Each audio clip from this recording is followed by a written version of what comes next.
Hello, we're here.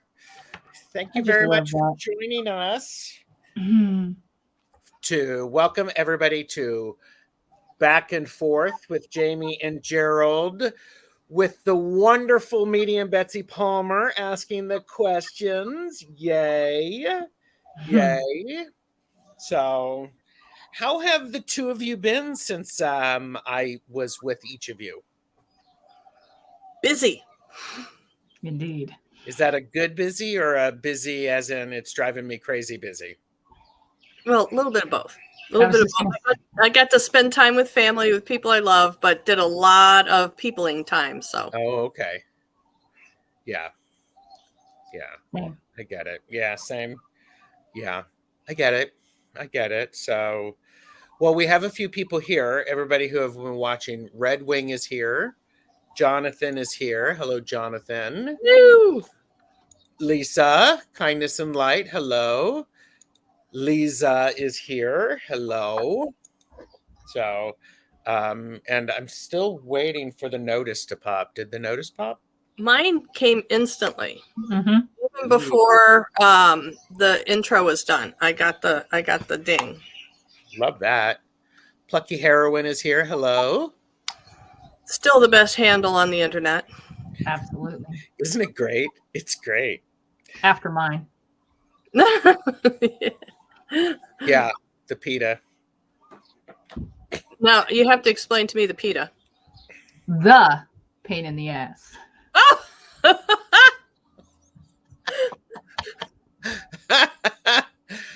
You know, like it happens. You're welcome. Oh, man. Oh, that's great. Yeah, you just have to have these. And wait, did we say hi to Beth? No. Hi, Beth. Beth is here. Maruda, hello. Hi. And some people I saw saw this morning when I was reading with Jane the Secret Tarot for Tuesdays with TarotStache, exclusively on Jane the Secret Tarot. I made her. We have a special. I made a special intro, and I just made her an outro that she shared for the first time. So, and Plucky Heroine said, "I was going to choose Belladonna, beautiful woman in Italian, and deadly poison in English." Interesting. That's fun. I like the plucky. Not as fun as Plucky Heroine, though. Come on. Right. That's good. I agree. That's good. Yeah. So. And, so, Gerald, how have you been? Since you always ask us how we've been, how have you been? Well, thank you.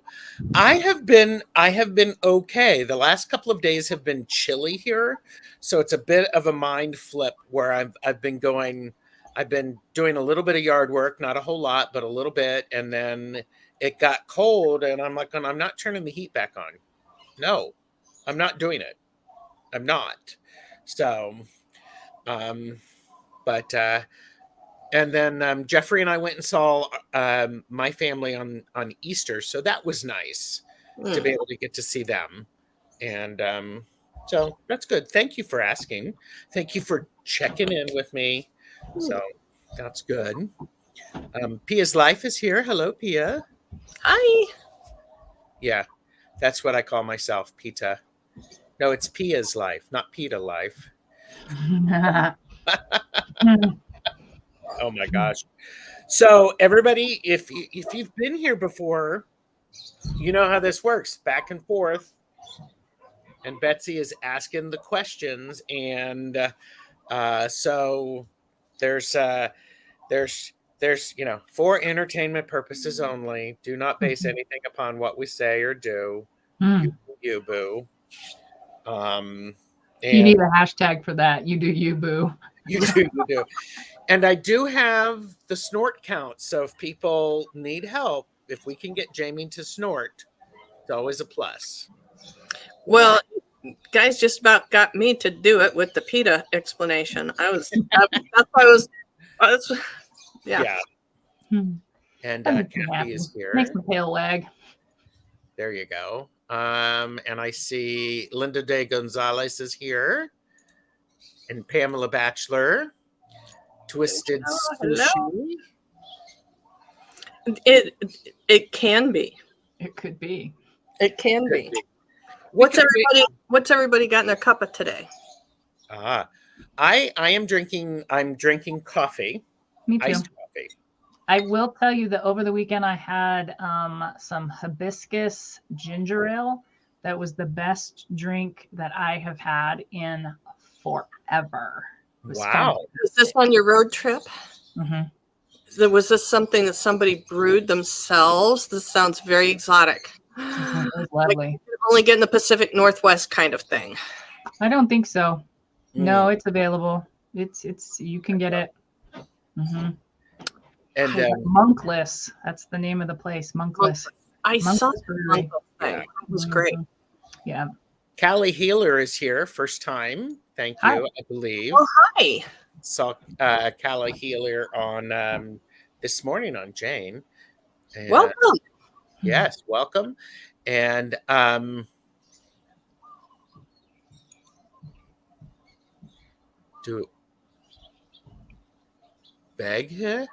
did I miss somebody? Did I miss somebody's name? I'm gonna guess that's a typo. Maybe Beth instead of Yeah. Oh, could be Beth. Yes. Mm-hmm. Yes, that makes sense. So, Pamela. yeah, I'll remove that. But yeah. So did we? Who else? Okay, cool. So, well, you're welcome. I'm glad to have you here. And so this is back and forth with Jamie and Gerald. We ask. Betsy's going to be asking the questions. Jamie and I have the ability to pass on any questions. If we have been asked the question before, we don't care because, it doesn't matter because we're different people. And so people are welcome to provide their answers in the chat, and I will do my best to keep up with them. So cool. I'm getting ready to go outside and paddle a dog's rear end. Well, I was saying, and it's not my dog. Oh, okay. Well, we won't say anything then. Let's send that dog the support that it needs. If it's barking and it's not stopping and there's no reason for it to be barking, then there's a distress issue. I mean, the dog is for something. Oh, it's a puppy. That they're letting learn bad behavior.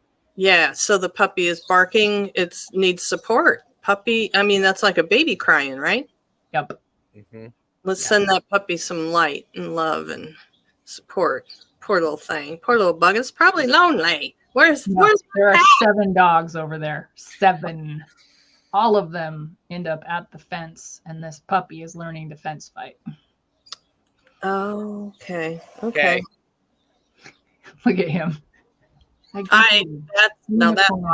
That is awesome. Love and light. Love and light, and some understanding and some wisdom to keep out of the other dog's bad habits. Thoughts and prayers. Yeah. Thoughts and prayers. Sorry. Well, but you know what? Here's the thing. But if I actually say I'm sending you thoughts and prayers, you mean that? But there are people you can accept it from. It's just when it's the GP, the general, response to something hard. I just, where's my hashtag? It's so dismissive. Well, I have this hashtag. That's okay. Fuck off. There we go. Yeah. Hi. I don't have the bitchy alert or the other one. Oh well. Who cares? Sorry. Betsy, do you want to get started? You know me. Wait, what? Look, we've got sending Archangel Ariel to help the baby. Nice. Thanks. I helped a baby this morning, and I'm going to start off with animals. I'm just going to say we're going to start off light before I plunge. Yay. But I saved a baby this morning after I got out of the water for my swim. I was showering off, and there was a hen that had a brand new hatched clutch running around, and there was a baby that was 10 feet away, lost, and it's just standing there, its eyes kind of blinking, was so tired, and it was chirping a little bit. So I just walked over and grabbed the sucker and took it to Mom, and she came right up to me, and I put the baby down for her, and she came and got it. But I guess, that's, how that goes. The ones that can't keep up straight away don't make it. Generally speaking. So glad I was leaving. But I saved the baby, at least for a few moments. I love it. Oh, what'd you do today? I saved a baby. I love that. I love that. All right, gang. And so here we go. Drum roll, please. And since I'm sure you guys have answered this before, I have not heard the answers. So we are going to start with your current tally of pets. Oh, sure. I have one, Maddie. She is a hound dog mix, possibly Rhodesian Ridgeback hound. Nice. She is going on 14, and she sleeps most of the time. Now, why do I think you had a little Maltese or a Shih Tzu or something? I don't know. Maybe you're confusing somebody else fabulous with me. Maybe. So, but yeah. And so, I had two dogs. I had Hugo, who was a boxer, and he passed away about 1.5 years, 2 years ago. So, Yep. I'm preparing for a tally here, Jamie. Okay. I want to get out a piece of paper and a pencil and take a running list, but nah, it's not hi, that big. Arlene. Liminal Lark, hello. Hi. Oh, I love it. And Jonathan's right. That's so Betsy. Oh, yeah, the chicken. when Robin is here, having a 7 of Wands and 9 of Wands mental health day. I'm glad you're taking care of yourself. That was me yesterday. Mm-hmm. You and me, Robin. You and me. Yeah. Oh, there you go. Maddie dreams in Maltese. Nice. That's cute. All right, Jamie. So I have Jessie Louise, who is 15 and a half, almost 16. She is a Catahoula Border Collie cross. When she was a pup, she could climb trees like nobody's business. She was a ball freak. I have Rumor, who is a standard Moen Phantom Poodle. And she's 4. And then I have 2 rescued birds. One is Cosmo, who's almost 12. He's been with me for 3 years. And he's lovely and fun and quirky and does this gitchy goo thing. It's pretty adorable.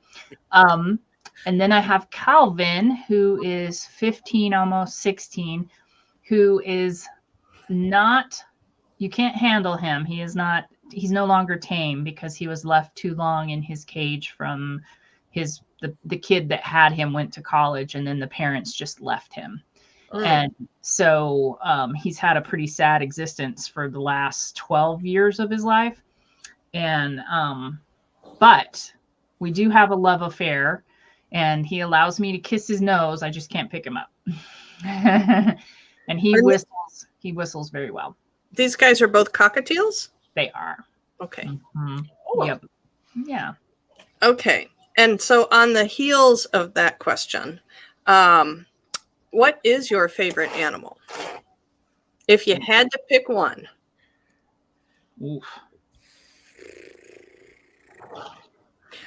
If it's too hard to pick one, you can do a general category.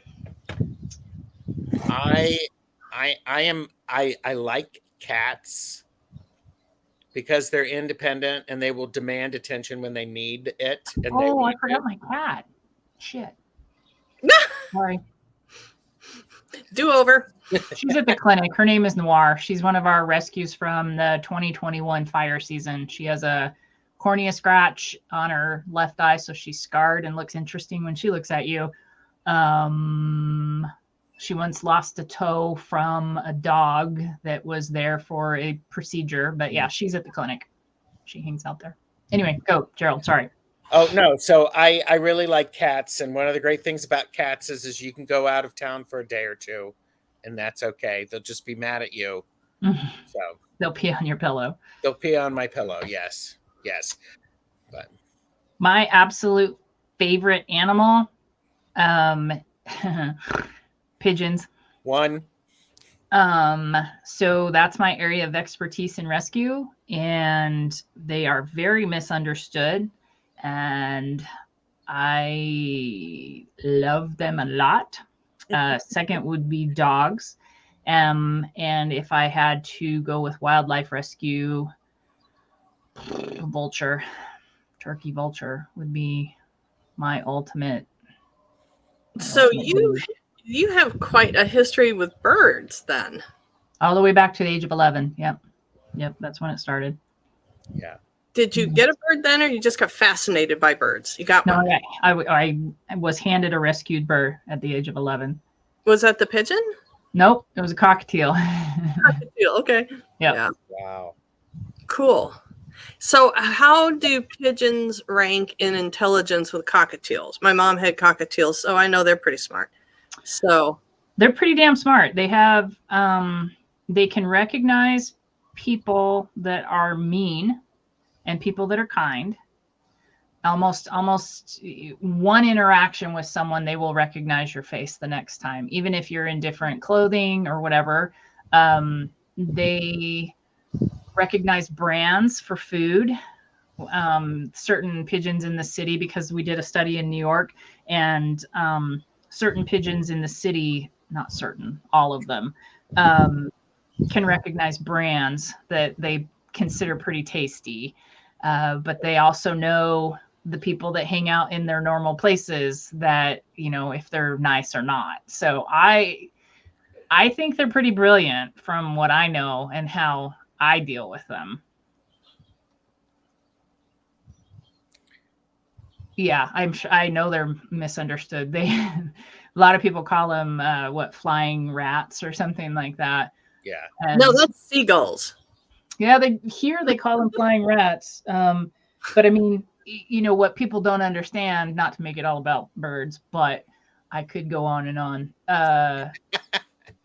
An eagle is like the most majestic, lovely, and they are the biggest scavengers that you will ever see, much more so than a damn pigeon.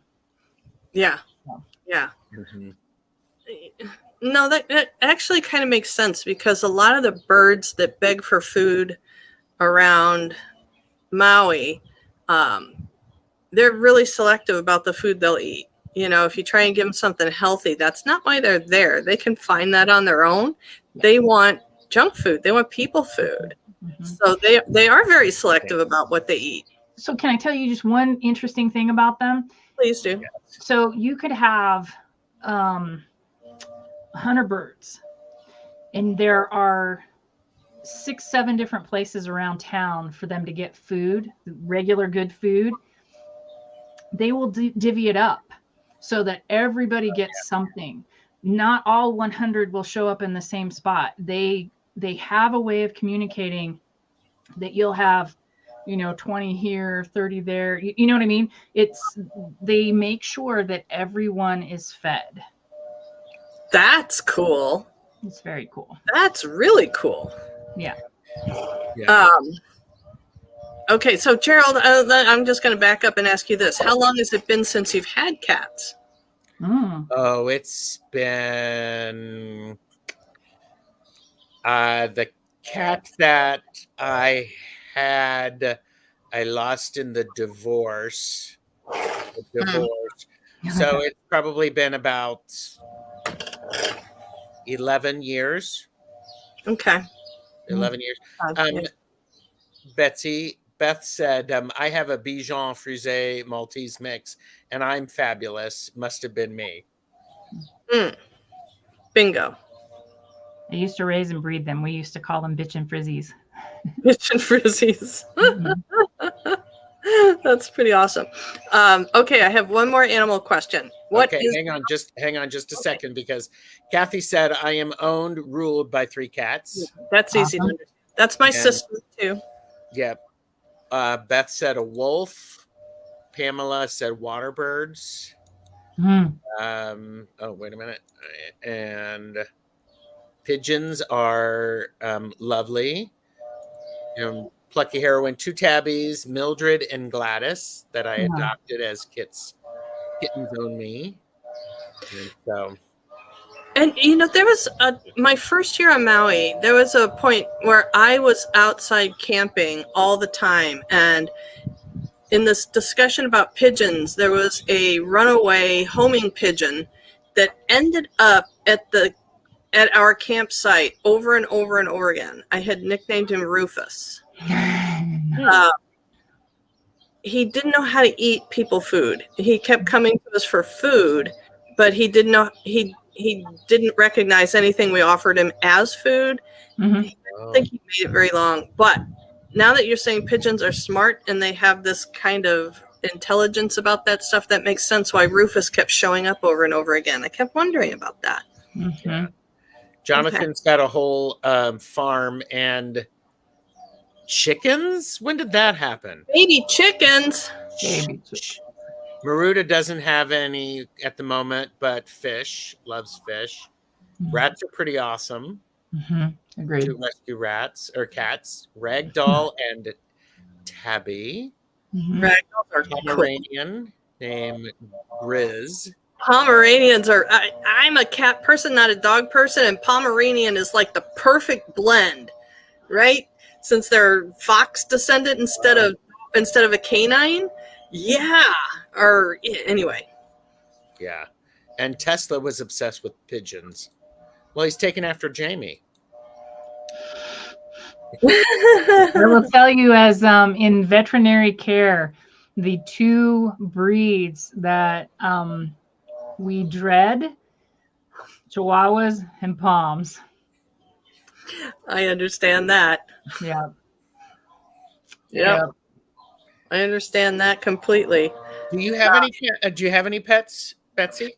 I don't have any pets at this time. But don't you house sit for a poodle? I used to. They have decided to get the service dog papers back so they can travel with them. But yeah, he was a little teeny tiny thing. To this day, I kind of think it was a spirit who had done something really, really wrong on one of its incarnations, and it was put in that poodle body as punishment, because there were times that dog would look at you like, you just wait till I get out of here. I'm coming for you.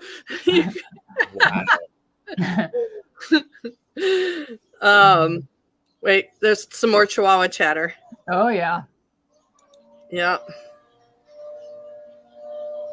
OMG. And then Pia's Life said Chihuahua named Fez, who was a little bunny killer. Yeah. Stroke and seizure. Does anybody remember what is it? WKRP in Cincinnati? Yep. Where Les Nessman would talk about the Chihuahuas. Yeah. I don't remember him talking about them. Okay. I do. It's just funny. Now, we're going to all be looking around on YouTube for that. That's why YouTube is out there, man. Indeed. Yeah. Oh, and here's somebody. Hello. Hi. Okay, here's our last animal question. What was your most exotic animal encounter?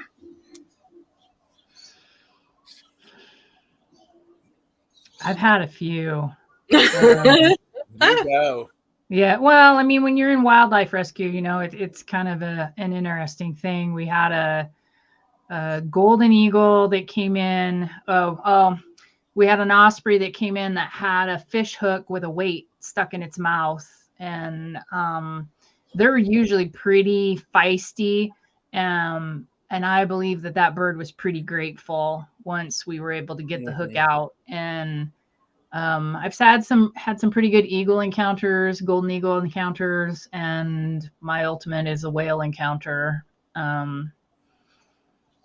So Do tell. Oh, I just had this whale encounter, as she said. What's that thing? Oh, that. I don't know if anybody, I mean, Free Willy is the whale. His name was Keiko. And Keiko was taken into captivity down in Mexico, was in their tank and area 19 years. And then he was brought up here to the Oregon coast Aquarium. And he was just a very magical, amazing creature. And he had amazing recognition and understanding. And yeah, it was just, he was lovely. Yeah. They chose to try and, quote, rehabilitate him and release him to the wild. Number one, they took him to Iceland, where he would have normally been, where his pod was. Whaling is still a thing there. They didn't really want him there. They built this state-of-the-art stuff. He ended up dying of pneumonia, and angry about the whole damn thing because I think it was really fucking dumb. So, and based on the fact that I knew him, yeah, it makes it even worse. But yeah. Anyway, on a high note, he was lovely and amazing. Maruta was pecked by somebody's pet crow. Yep. And Thomas saw a golden pheasant in South Africa. Well, that'd be pretty neat.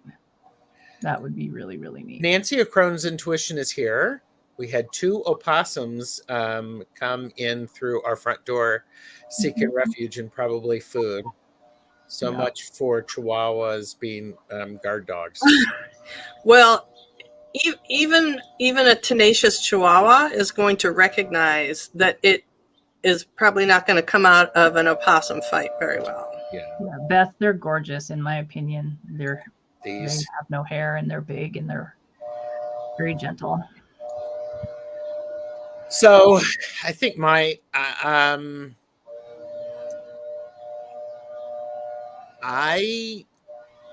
don't really have, I mean, okay, this is horrible, but I saw the carcass of a blue heron that had been killed by a bald eagle. So there's 2 birds, right? Jamie's like going, I mean, and y'all have heard about my exotic adventures with the chipmunks. So. The exotic adventures with the timber tigers. Yes. Timber tigers.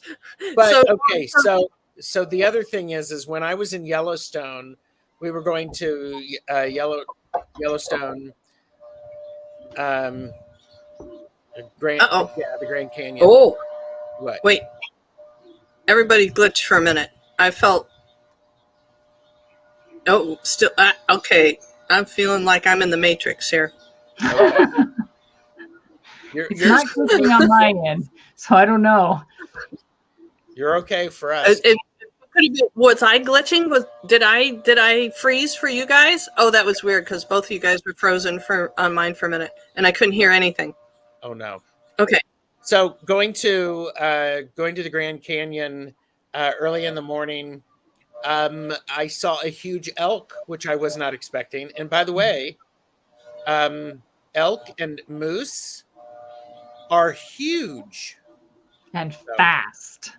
Yes, it was a moose because it was like I was outside of the car because I was taking pictures of something, and all of a sudden I'm like going, I am either going to just freeze and not move, or I'm going to get into the car and slowly drive away. So it was yeah. People think that because they're gentle, they look like gentle giants. They are not. They will kick your ass in 2 seconds flat and not even shake a antler about it. Yeah, absolutely. Okay, excellent. Oh wait, no. Here's some. Okay, wait. Back up in comments. Somebody said they actually have eaten bear. Yeah, What? I have too. Okay. Black bear walk down the street. That's cool. Purple Elephant Deb H is here. Hi. Where's my Hey, hurt Deb. dog? Tawny Owl. Tawny Owl. Cool. Nice.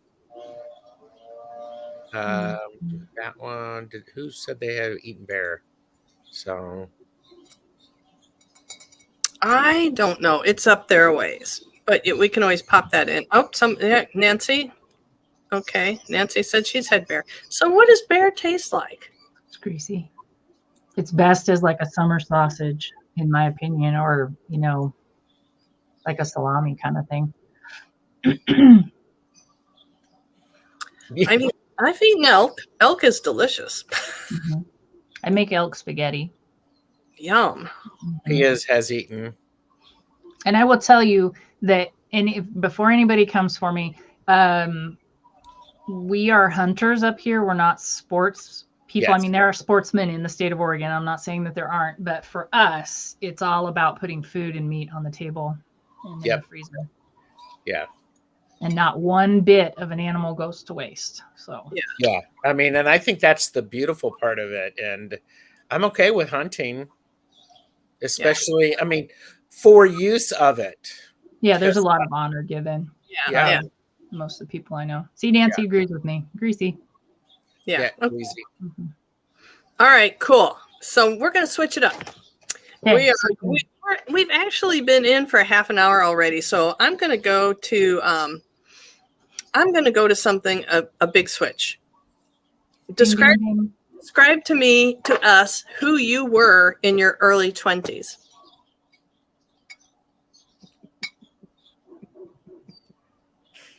I was the twink gay boy going to the bars, dancing a lot, and monitoring my time between work, doing my art, going to classes, and going to the bars. So you were in college? I was in college in my early 20s. Yeah. And so. And refresh my memory. What was your major? Fine arts. So I have a bachelor's in fine arts. I did painting, drawing, sculpture, and printmaking. Now that was my year and a half between my sophomore and junior year when I was doing that, and then I met my first longtime companion. So, and I was with him for 14 years. So lucky you. Yeah. Mm-hmm. So, what about you, Jamie? What were you like in your 20s? I'm a modified version of what I am now, because I still had all the things that I do now, sort of, just not as extensive because it wasn't readily available. But I was a little cowgirl. I had a braid down to my ass, rode almost every day, worked at the auction yard, did all the things, then went off college and got myself educated, and I came back a different person. And what did you study in college? Couple of different things. I was a English major, history minor. And then I went to law school, did not finish, worked at a law firm thereafter as a baby something, and then ended up switching out of that too. What about you, Betsy? I was wild. Yeah, I would say that would be a comma after. Yeah. Yeah, I was a horse girl. So I started working around racehorses when I was 16. Mm-hmm. Grew up in the saddle, right? Started working around racehorses when I was 16. And in my early 20s, I was an exercise rider and a pony girl at the racetracks. And yeah, it was a lot of juggling partying and work-life balance. It was like its own little kingdom, kind of, because there's actually a fence to keep the world out of the barn area of all racetracks. Very tall fence. So it was. Me too, Nancy. Sorry. Yeah. Yeah, and still, I made it to 30 inside, but yeah, a lot of people use the word incestuous when describing the racetrack life, and I wouldn't dispute it. Mhm. So yeah, traveled around a lot and had a lot of interesting experiences. Actually, the best one, I'll throw this in, even though this isn't about me, but I'll throw this in. In 1977 or 78, the mafia tried to fix the trifecta race one night, which is pick the horses that run first, second, and third place. It's usually, at that time, it was the last race of the night to keep the hardcore gamblers around. And so they decided to fix the race, and they sent some flunky into the barn area with needles and a bottle of tranquilizer, and tranquilized the horse, all the horses in the race except for 3. But the guy didn't know what he was doing, so very few of the horses were able to make it to the saddling paddock. About half of them were asleep in their stalls. So that was kind of a legend at one time on the racetrack. It was kind of funny. That's interesting. Wow. Yeah. Beth went to a lot of concerts, studying journalism, protesting, and jogging. Yeah, sounds about right. Jonathan, we either loved each other or hated each other. They're there you go, bar buddies. So, traveling through Europe, dropped out of college, and due to mental health or medical issues, started a job, partied with my BFF, yes. Mm-hmm. Full-time graveyard shift in a nursing home, computer programming. Wow. It's a lot. Wow. Holy mackerel. Bless your soul. Wander in Ireland, lived at a yoga farm. Nice. Okay. Oh, Grass Valley. Grass Valley and Maui, there's a lot of strong connection between those two cities. People come and go left and right. Yeah. Mm-hmm. More creative in the 20s, and went out dancing. So here you go. Got introduced to witchcraft. Was a nurse. Debbie Queris Alice here. Hello. Kathy Tortoshell Moon said 20s were wasted on me. I was scared of my own shadow, paranoid back then. Didn't come out of my shell until I turned 39. Well, congratulations. Mm-hmm. Yeah. No, that's right on schedule. Are you kidding? We all of us come out of our shell 39, 40, right? Mm-hmm. Yeah. So, and love for Grass Valley. Yeah. Nice. That's interesting. Okay, I'm going to touch on something that you guys have probably answered, but I don't know the answers to this one. And we're talking travel. Do you guys travel?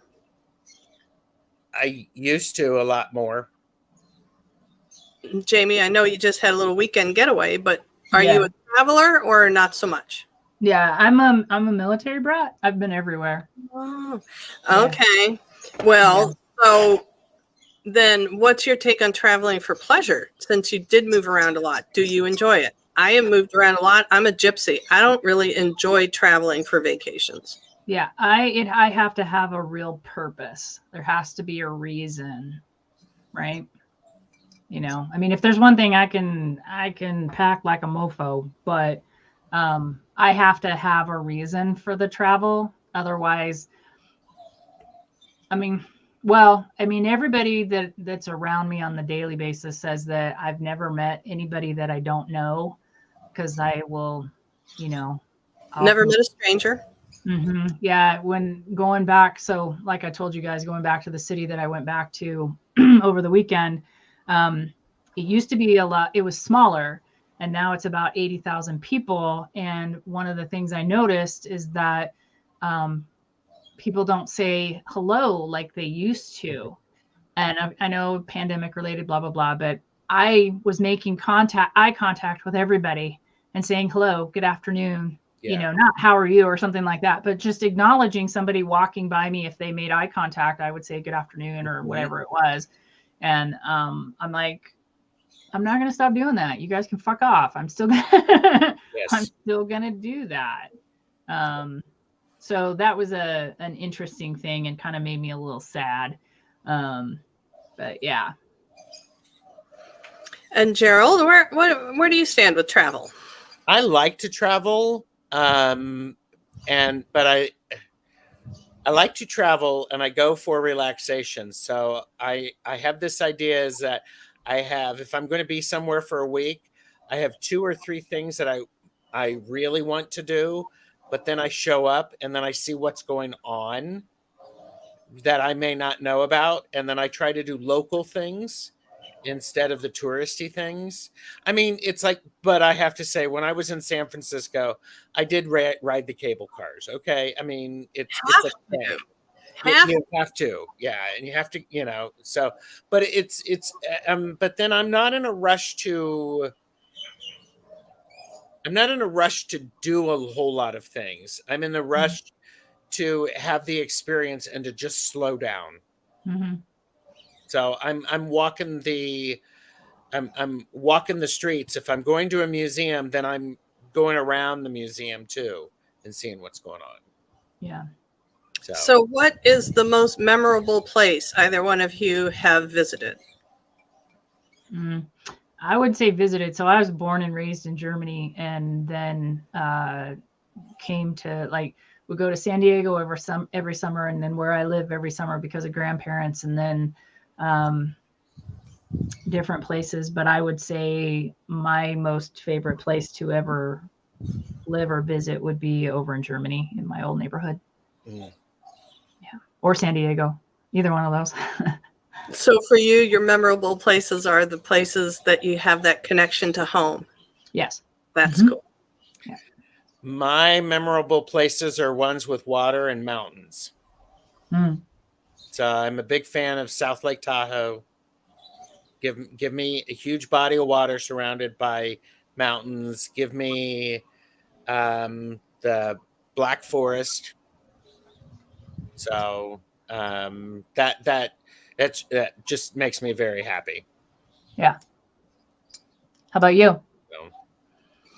My favorite place is actually here on Maui. It's a little bay called Honolulu. Probably shouldn't say that too loud. But there's really nothing there.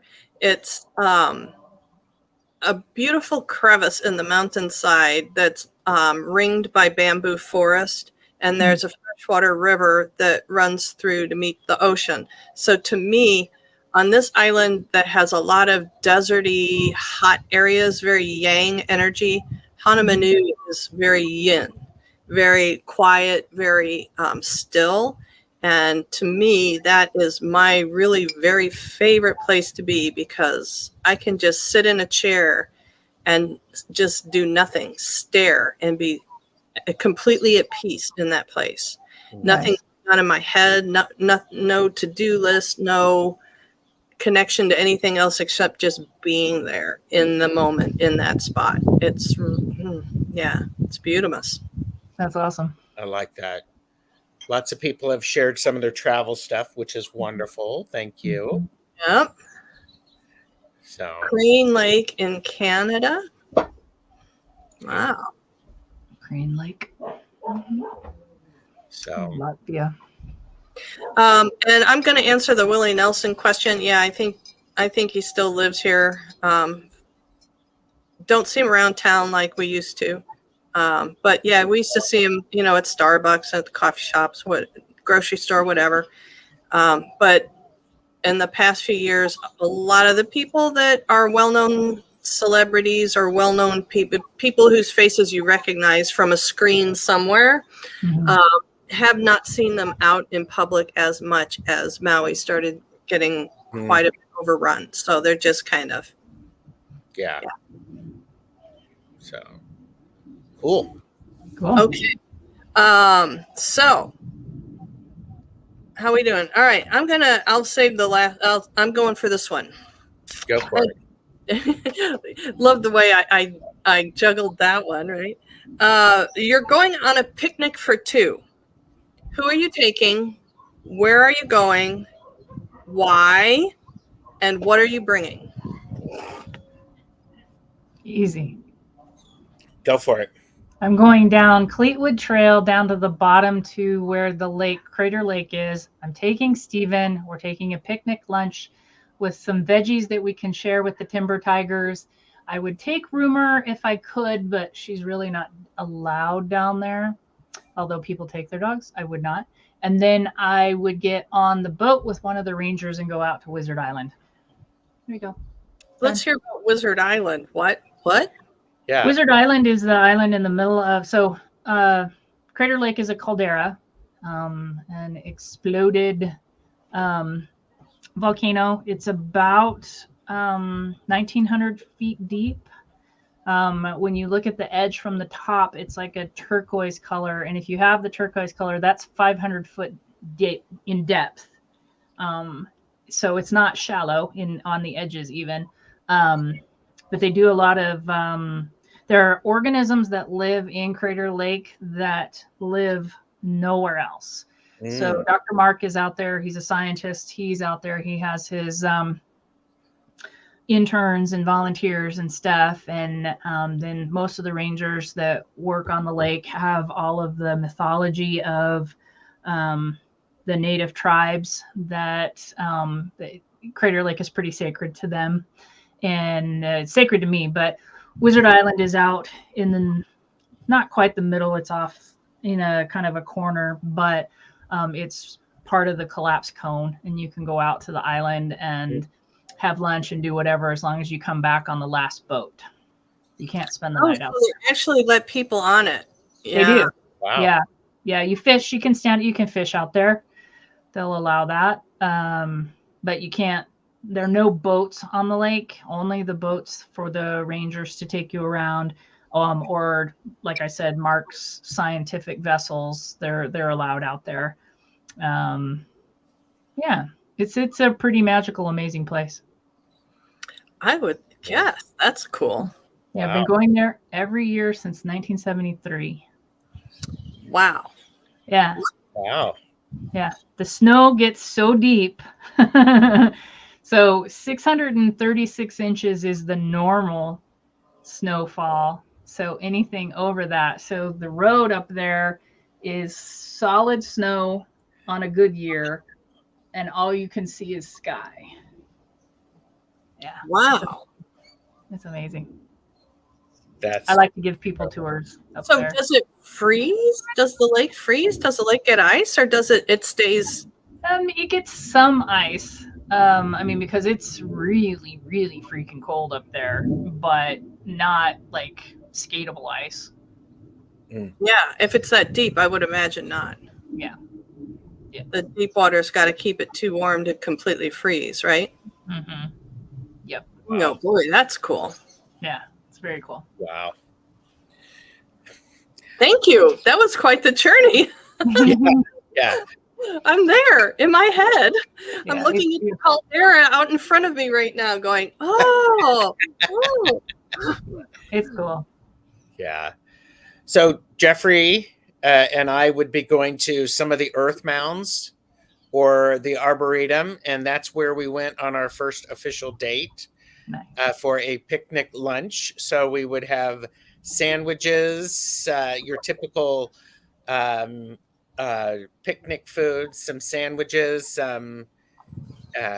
potato salad, macaroni salad, beverages, and we would be walking around there and enjoying each other's company. Very cool. Oh, that's wonderful. And so what was not the Arboretum, what was the first location you said? The mounds? Earthworks or the mounds, yeah. Mm-hmm. And are they burial mounds? They are burial and or Native American works. So like the Serpent Mound would be a prime example. Yeah. In Ohio. So yeah. So. Oh, that's cool. So do tell about the vibe you get there. Oh, well, I think it's interesting because it depends. It depends upon which mounds or the earthworks you go to, because some of them have been traveled enough that there's not much left. But like with the Serpent Mound, I went there, and I actually put some crystals right in the center of the egg, and then I did some walking around. I was the only one there, and then when I went back, the crystals were gone. Mhm. I went, okay, you're welcome, thank you. So, Yeah, yeah, they like the crystals. That's nice. they did, and that one has that one still has a lot of pagan celebrations near it and on it. So it's pretty cool. Sweet. Hi, Miss Charlotte. How about you? I would definitely be going to the aforementioned Honolulu Bay. Mhm. Who would I take with me? My sister. Mhm. And why would we be going? Just to chill out? And what would we be bringing? Well, definitely finger food. I love to eat with my hands. I think I would be shooting for something like the Facebook snackle box, where somebody's taken a Yes. snackle box and filled it full of charcuterie. Yeah, I'd be going for the charcuterie snackle box. Lots of fresh fruit, and depending on the time of year, maybe taking a little bit longer to get there. In May and June, you can pick a lot of fruit on the way, and so trying to get some street food on the way. Mhm. Yeah, Yeah. that always makes it fun. But that is definitely where I would be going. Welcome. Yeah. Yes. Yeah, that's pretty. It's pretty there. Agreed. You can get some of the worst sunburns from the snow up in the Yes. Pacific Northwest. Oh yeah. Such a magical place. Mhm. Thanks for sharing, everybody. Peach and wine. That sounds pretty darn good. Hey. Mhm. Oh yeah. Although, I don't really drink anymore. I used to go to happy hours a week, once or twice a week with friends, and COVID came along, and so much for that. And while my sister-in-law was here last week, we drank wine pretty much every day. Mhm. Cannot do that anymore. It's Isn't that just funny? having its toll on you. Oh, yeah. Wow. Wowie. No. Okay. So the last question is something, again, you guys may have covered, but we're covering it one more time. And that is movies. What is, I would like to know your favorite genre of film. Oh, sure. That's easy. Okay, go ahead, Jamie. Sci-fi fantasy. Psychological thrillers. Both make sense. So, when you say sci-fi fantasy, does that mean you like 2001 Space Odyssey or Guardians of the Galaxy? Sure. Both. Mhm. Both? Yeah. Yep. Okay. So is there anything in that genre that you would eliminate? Oh, that's a good question. Like- I wouldn't do horror and sci-fi together. Okay. So the most recent D&D fantasy movie that recently came out, Just went to see it. funny and quirky and fun, whatever. That's my kind. And let's see, Carnival Row. Do you know that TV series? Oh yeah, I watched season 1. That's great. Okay. So stuff like that. Stuff like that. So what about Close Encounters of the Third Kind? One of The the first movies I saw. Amy Adams did the one, The Visitors or something. I saw that in the theater. Rival. Yep. Those two. Okay. Yep. Okay. That's a pretty broad swath there. That's very cool. Yeah. And Gerald, so you like thrillers. I was like, going here we have romantic comedies and sci-fi fantasy settings. Sure. Oh, well, Maruda, I spend all my time watching Chinese costume dramas. So word, you and me, girl, get the popcorn going. And Thomas would eliminate Dune. So sadly, I might agree. So for me, even with the first one with Kyle MacLachlan and the second one, there are parts of it that I enjoyed. Right. But as a whole, I mean, as a whole, I can see, you know, I mean, there's nothing like Frank's brain in a book. Yeah. It's kind of hard to translate all of that, I think, to a really cohesive, full-bodied story on film. I think it's really tough. Yeah. Yeah, I think the first Dune for me was a disaster. The second Dune for me was all about the cinematography. The story was, you know, just there's this much of the story, and they just skipped so quickly through it that nothing was fully developed because there's probably not enough time to do it. But the cinematography was beautiful. The people were beautiful. The settings was beautiful. Yeah. I think this is incredible. I love this because if somebody said the original Dune was outstanding, somebody who loved the second Dune, and somebody who said, you know, Dune seems doomed to be a successful film project. So even with his bones. So, you know. Well, it's funny because the character that Jason Momoa played and then supposedly dies, right? I think that character was so successful for them that they will end up bringing him back. And just like Game of Thrones, when he was the king that got bumped off early, I mean, and everybody, you know, yeah, I mean, everybody likes Jason Momoa so much, everybody gets upset about it. You can blame him. I don't think I've ever seen, don't come for me, YouTube. I've not seen a movie with Jason Momoa in it. I'm sorry. You know, well, I can see it. We'll let you slide because, you know, I can honestly say I've never seen a Fast and Furious movie, and a lot of people like those. And Jason Momoa's kind of, it seems to me a lot of his movies are geared for like younger heterosexual males point of view. Kind of, they're made for that sector. So I don't typically go to those kinds of movies all that much. Although I did go to Aquaman just because, but I can't say that I really like the movie that much. Yeah. Yeah. So I get it. So I like the cinematography of Jason Momoa. How's that?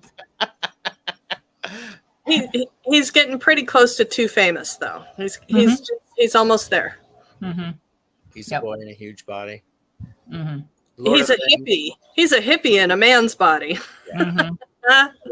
I love it. He's never been in a psychological thriller, Gerald. That's it. So okay, so let's circle back to Gerald. What's within the genre of psychological thriller? Do you like action, or do you like the Bourne Identity, or did you like Double Indemnity?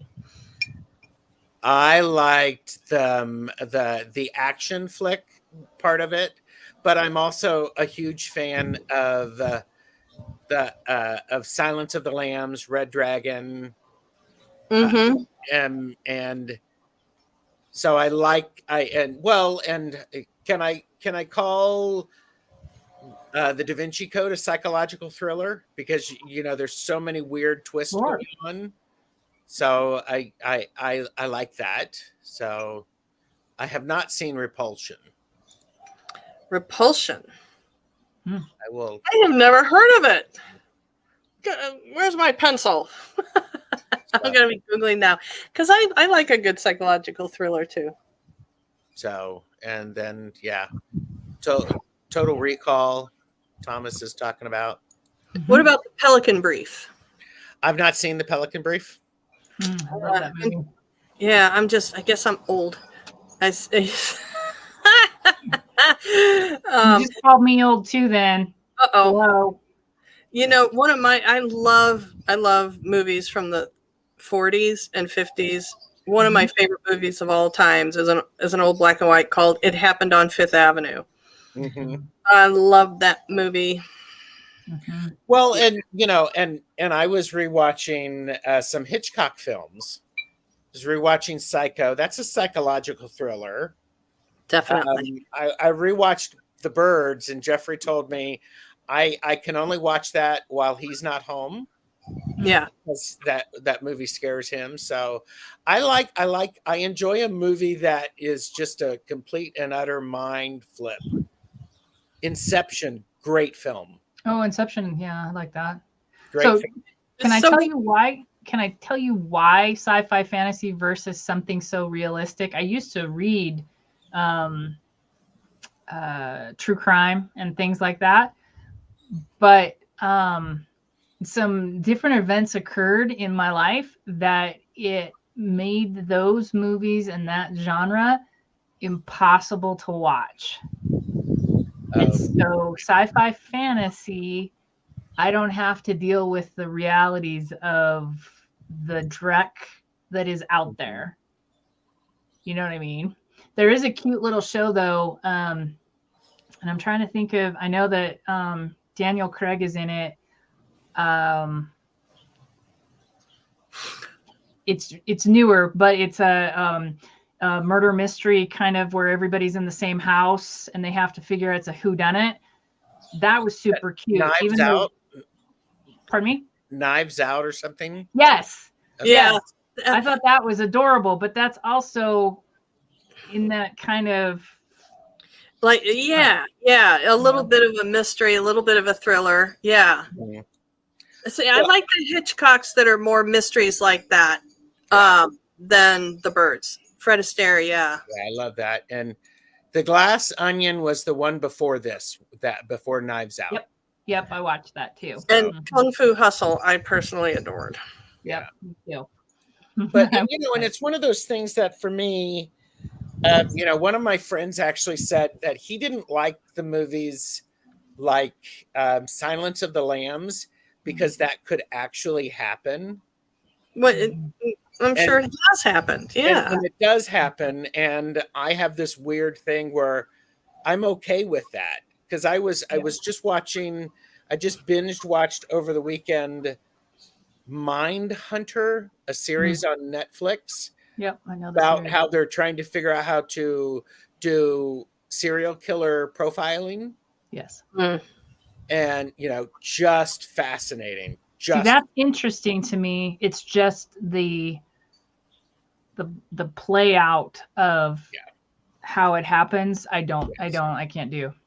Or I choose not to do. How's that? Okay. Well, of course this makes sense. So yeah. I tend to shy away from things like Dateline, any kind of like Dateline series or movies or anything, because it will feed into my bias and generalizations about roles between men and women. It will feed into it, something that I was raised on and I don't want to be there or go there. So I avoid it so I can try and not eat it because I don't like the indigestion I get after it. Yeah. I like that. Yeah, I look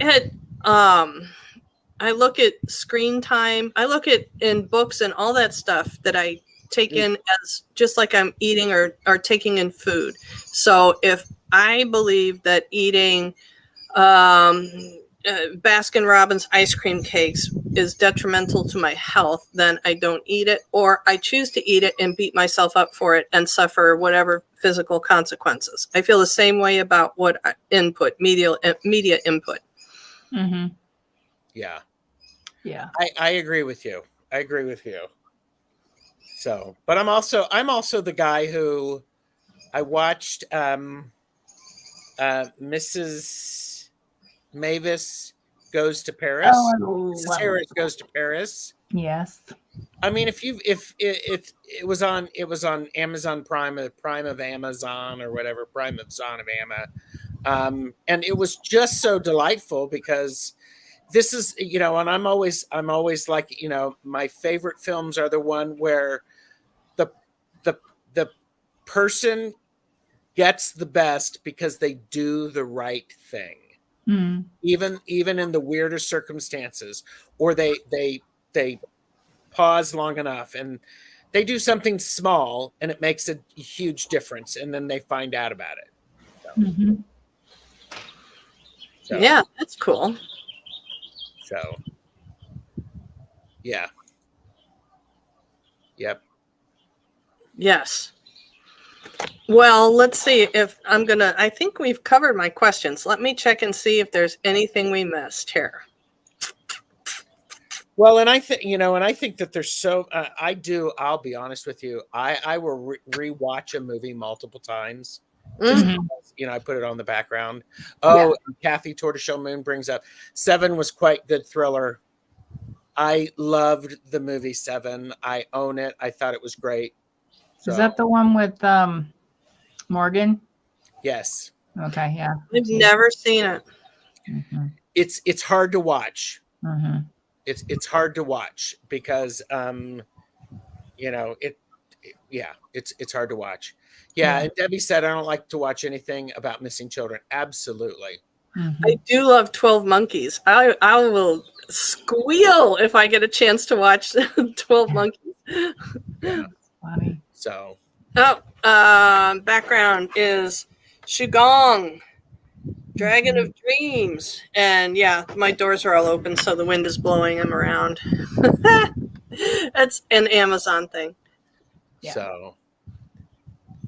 Yeah, there you go. We all have our light and fluffies. Yeah. Yes, absolutely. I don't know. We're not answering questions today. My number one light and fluffy movie would probably be Philadelphia Story. Interesting. Katharine Hepburn and Cary Grant. Nice. Okay. Wait, is it Cary Grant or yeah, it's Cary Grant. Yeah. That would be my number one light and fluffy. Bye, Callie Healer. Thanks for being here. Nice to meet you.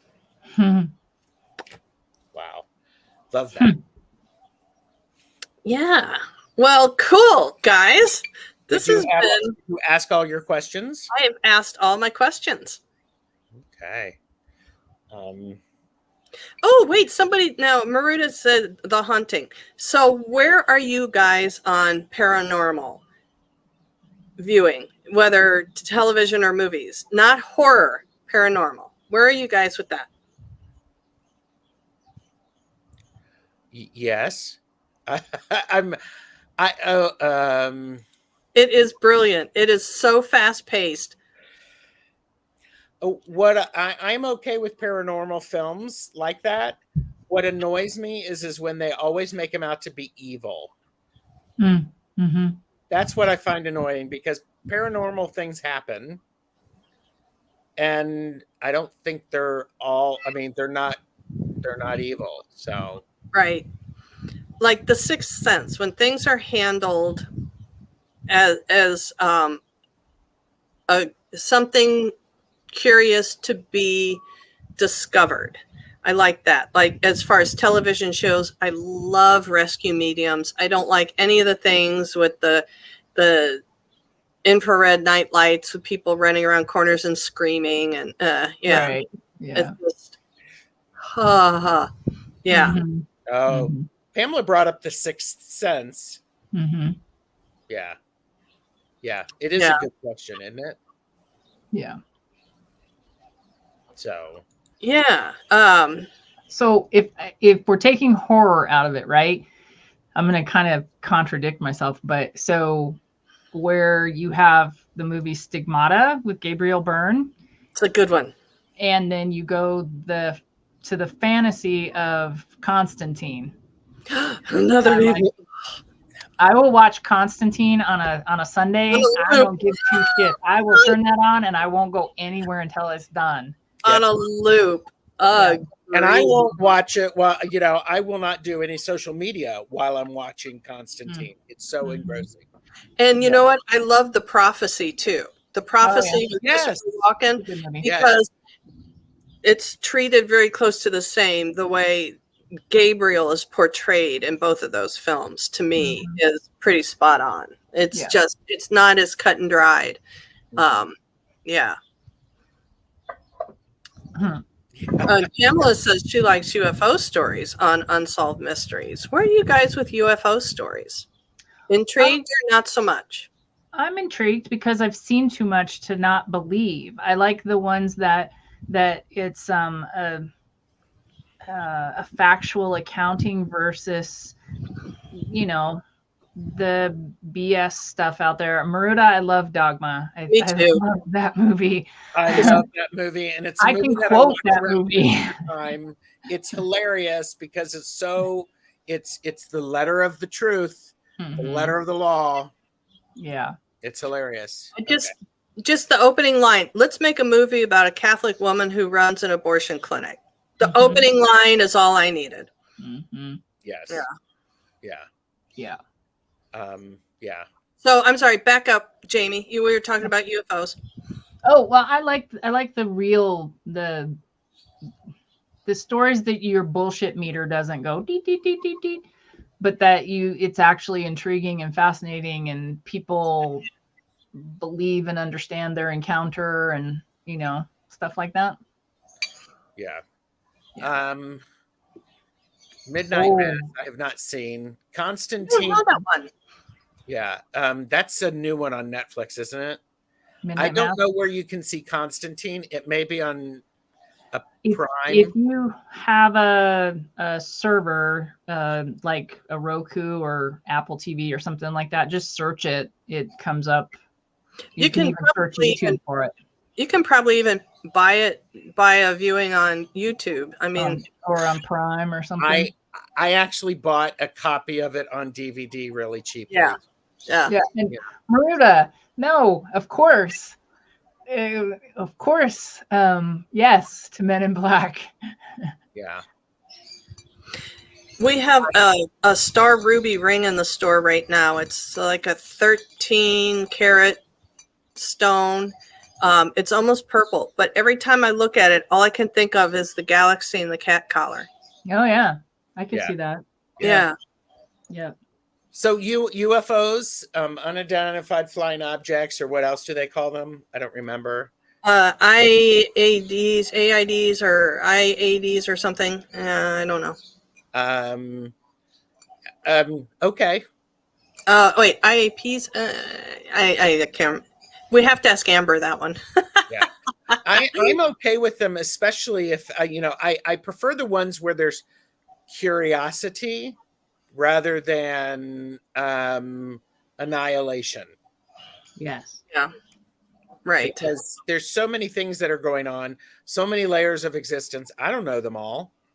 Yeah. So, I mean, if you know them all, good, good on you. Congratulations. But please share. Please do share. Yeah. Message me. We'll email. UAPs. UAP. There we go. Thank you. I'm kind of at the place now where I'm almost wondering if it's not us visiting ourselves. I know I'm kind of at the place now where the longer I am walking this world, the less I am sure of. So, I mean, Amber talks about orbs being people looking through a portal, checking us out like, hey, what you doing in there right now? And I'm kind of at the place now where I'm in agreement with her on that Constantine with Keanu Reeves. Yeah. Yes. I'm kind of in agreement on that one to a certain extent, but I also think UFOs, it's possible it's us coming to check on us. Could be. Yeah. Yeah. War of the Worlds. I just listened to that book recently, the original. Yeah. Fascinating. So. I like the original War of the Worlds, but I'm not a Cruise fan. I can't vote with my dollars for him. Yeah. and and then E.T. Aw. Aw, yes. E.T. That was, yeah. Yep.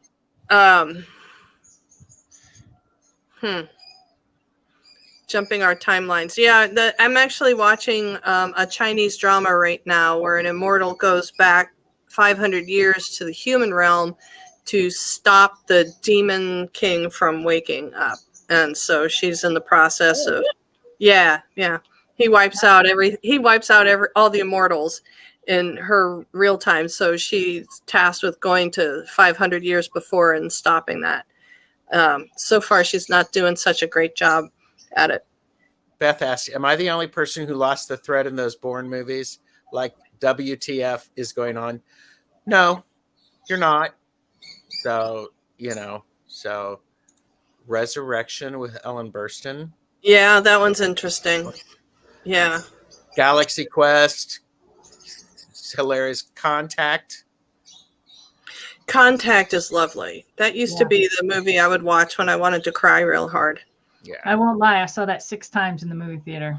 Yeah. Really? That was in The Matrix. Yeah. Wow. Stranger Things. Stranger Things is really good. I think we're supposed to get another one. That one is it's like, it's crazy. Patrice is here. Hello, Patrice. So who all saw the last Ghostbusters movie? I was crying buckets in the end of that movie. Oh my God. It's so lovely. I saw it on one of the services. I think I rented it on Prime or something. Yeah. Did you like it? Mm-hmm. I did. Yeah. I didn't see it. So. Did you like the first one? Oh yeah. It's a nice little. A nice cleanup. Yeah. Let's put a little butter on it. Close the circle. It's lovely. Get our closure. Yeah. And Robin says, I can't handle human on human brutality. Yes. Right. A date took me to go see a movie in the late 90s called Nil by Mouth. It was kind of a British kind of art house flick with Gary Oldman, and it was supposed to be like a loose autobiographical thing about his childhood, and I had to get up and leave. Yeah. Maruda says, I want them to make movies out of the Pern and the Xanth books. So they could do movies out of the Pern books. I know Piers. I would like to have in his doddering age, I would like to have him to have the income from that.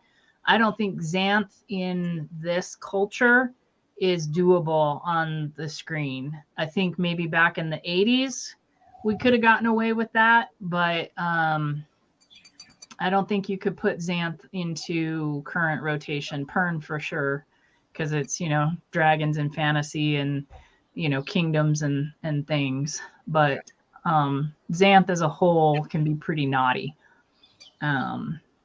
Naughty as in risque, raunchy? No. It is.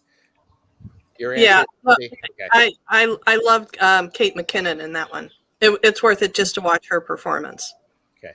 Yeah, his daughter Penny lived in Portland, and she passed away from a brain tumor a few years ago. But yeah. Tell him I love him, please.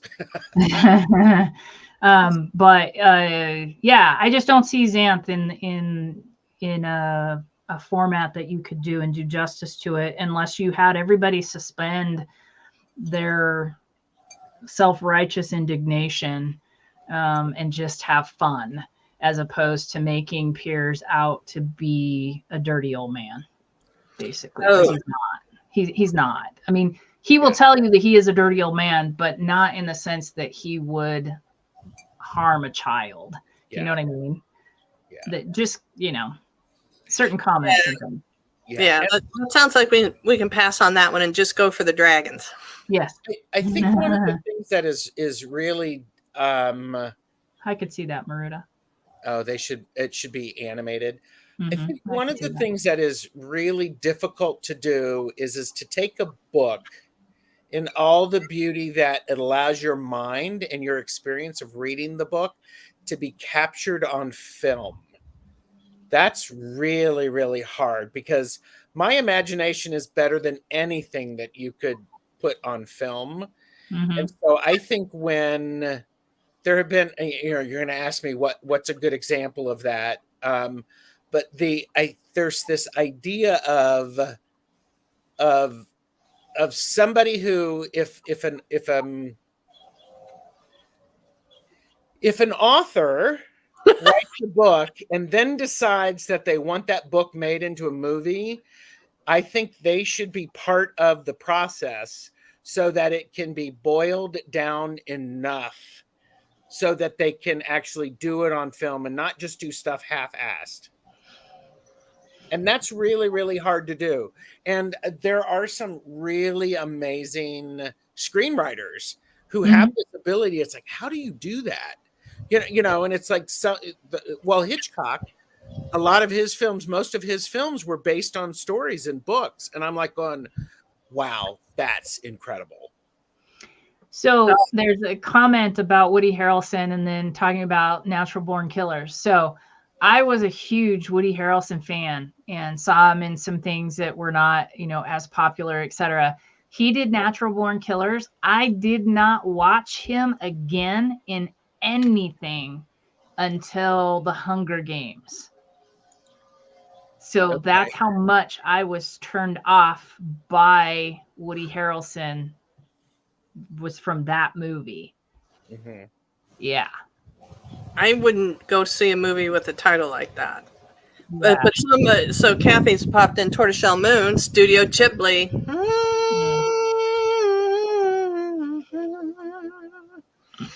Oh yes, I have the box set. So, nice. But I think it's really challenging to do that because, Jamie, as you said, people are just going to have to realize that it's not going to be the book. Mm-hmm. Okay, right. So here's mine. Who's read the book Wicked and then who's looked at what the stage show is about? I'm like, how are these things related at all? Yeah, the same title and yeah.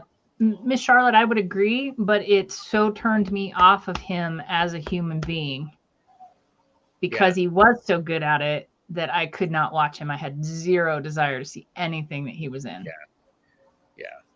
Did it? Yeah. But it didn't change your mind about the stuff you'd seen before. No. Just you needed a break. Yeah. There's choices. There's choices, right? I mean, everybody says that just means he's a good actor. He was hired to do a job and he did it well. But there's choices about roles. Yeah. That's true. Yeah. I mean, what attracts you to that role? Right. Yeah. Movie night at my house, people said, bringing popcorn and champagne. I haven't seen any really recent movies, but that's okay. I was going to say movie night at your house wouldn't be anything modern.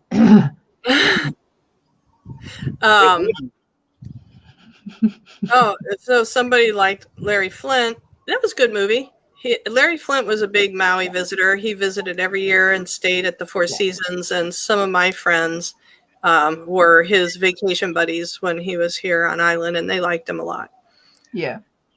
Well, and it's that same idea that you were talking about before, Betsy, of I want to be careful what I can put into my head. Mm-hmm. And sometimes I can handle that. Mm-hmm. I can handle it. And then other times I'm just like, when I can't. And so I try to honor myself enough to go, you know what? Okay. This isn't the type of thing that I want. It's like Jeffrey and I I like fashion. I enjoy stuff like that. I mean, and to be honest with you, Mrs. Harris Goes to Paris. I was not looking at any of my devices because I was just watching the screen. Mm-hmm. When they go to the Dior fashion show, and and it's the new look fashion show. And I'm like going, and I said to Jeff, I was like, do you realize there were 90 garments in that fashion show? 90. So did they use real Dior vintage, or did they make reproductions? I believe they made reproductions Wow, because that's a lot of work. it's Either a way. lot of work. Yes, but but it's that idea of it's like sometimes we'll watch Project Runway, Mm, and love we'll it. watch it, and then they'll have the reunion show, and we skip the reunion shows because I don't need to know this drama. Yeah. You know. Yeah, well, we really stirred the pot here with this whole thing. I will answer both of Beth's questions. Yes, I knew for both of those. Yep. Which? That Natural Born's Killers was based on Starkweather and Fugate, and then Woody's dad was a hitman in Texas and killed Judge Wood. Yep, I knew both of those. Wow. So the thing about True Blood, I watched True Blood, but I didn't read the books. But yeah, I read the books first. Well, and it's like Lisa's talking about The Shining, and the book is incredible. The movie is incredible. They're different things, and I appreciate that. I seen Farewell to My Concubine. Have you seen it, Betsy? I think I saw it a long time ago, but again, that's the storylines. Is one of the things that I have to be careful with, right? I just like we said, I don't want to ingest it. You know, it sounds like a great idea on paper, just like when I go to a restaurant and I'm really hungry and there's a Reuben on the menu and I am so excited, eat that Reuben. By the time I get home, I could strangle myself. Why did you think this was going to be any different? Mm-hmm.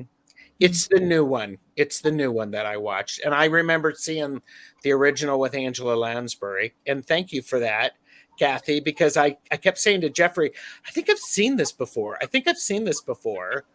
And but listen to me. Ooh, I think I've seen it before. But I always I need some glimmer of hope or something in my movies. And that being said, sometimes that glimmer of hope is that the difficulty won't ever happen again. There's a sense of finality about it. So, Cruella with the new Cruella. That was the storyline. Who cares? It was the fashion. Oh my God. Did you see that, Gerald? I have not. I love it, Gerald. If you're a fashion man, oh my God, you have to see it. Because I only went just to support the movie theater here. Because I thought, well, I know whether I like it or not, I don't care. I'm going to give them my $10 to support the movie theater in my little town. Oh my God, the fashion. There's a scene where she rides away on the back of a trash truck, and the train of her dress just keeps going. It's like, yeah. Well, see, and it's like, for a weekend or a binge day, I'm watching The Devil Wears Prada, followed by the documentary, the September issue, followed by Unzipped, which is another documentary. I mean, I'm totally, I'm gay if you didn't know, and I like fashion. Yep. Gotcha. Never mind. Jonathan, yes, I agree with Neverending Story and Maruta Pirates of Penzance. Good old Rex Smith. My God. Oh, yeah. I saw Rex Smith opening in a rock concert. It was like the weirdest pairing. I'll just remember he had on the tightest satin pantsuit I have ever seen in my entire life. And the man looked like he was in pain all night long. But yeah, that's how I remember Rex Smith. What movie was that? I got to write that down. No, it wasn't. It was a live show. Live show. Oh my gosh. Who did he open for? It was some really weird, like. I have news for you. That outfit is online, and you can see him in it online. Where he's trying to get himself out of pain while he's in the middle of hitting a high note. Yeah, that was. Yeah, Sean Cassidy. He was the only other one that had any kind of satin lower garments on that could rival Rex Smith's shiny satin pantsuit. He was my first concert when I was 10. Sean was. Oh, Yeah. I've never seen Men in Tights. I have never seen Never Ending Story. Oh, fuck me. I've seen it. It didn't stick for me. I don't do well with puppetry. I just Recently watched Labyrinth because I got the tarot deck. Yeah. I don't do well with puppetry. I don't know why, but I cannot go. It doesn't stick. This is why you all show up. That look on Jamie's face. Like she's like, fuck me. It's like, Yes. But so Beth. Yeah, and I wasn't even close to the front of the stage. I'm not. There you It is right there in print. go. Read the book. Yeah, read the book, Jonathan. Sean Cassidy. Him and Donnie and Marie. They were my first 2 albums. Nice. Yeah, I went to see the Osmond Brothers in maybe like 1973 or something. Mm-hmm. Yeah. Oh, he was Miss Charlotte's first crush. Okay, here, I'm going to do something to everyone. I'm going to recommend every single person here YouTube the singer I am obsessed with now, Dimash. Dimash. He's from I can't say it. Kazakhstan. Mm-hmm. But Jamie, do you know about this guy? You're saying, oh my God, just look up Dimash. The song is SOS. That's like the biggie, but he's amazing with everything. Yeah. There's this really cool little clip where there's a lot of reaction videos with voice coaches that are watching him for the first time.